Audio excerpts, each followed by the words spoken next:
What sparked that conversation?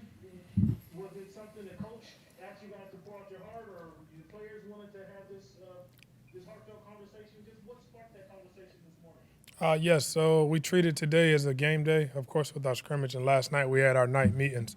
And Coach, we had a Zoom meeting, and Coach came on and asked guys uh, what was the emotion around what was going on with the Jacob Blake situation and just uh, the temperature of what's going on in this country. And guys had their initial emotions, but I think it was an opportunity for guys to also process it and sleep on it.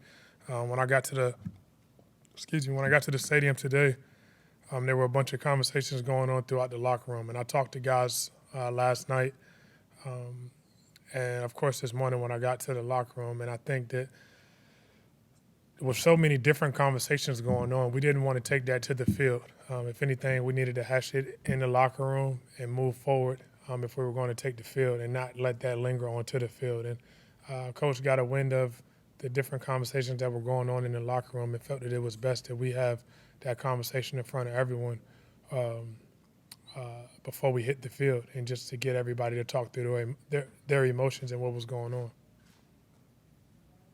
Um, Thank you for the explanation.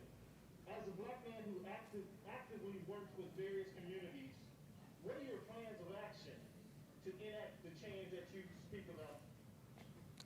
First and foremost, I mean, educating my community and the people that I impact to vote. I mean, I believe that it starts there. Of course, like I said, we don't have the answers. I think this is ongoing.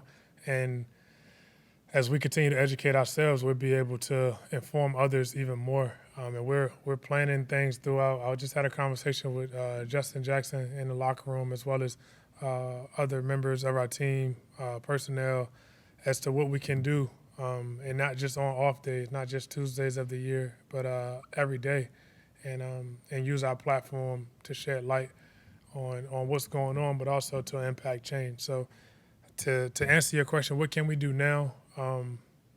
The most urgent thing is to get everyone to register to vote. That's able to vote. But moving forward, I think that conversation is just going to continue to keep growing and building. And there are going to be many ways to affect change in a positive way. We just have to tackle them. And maybe it's not tackle them all, but at least try to get the ones that we can while still being able to still focus on what we do for a living.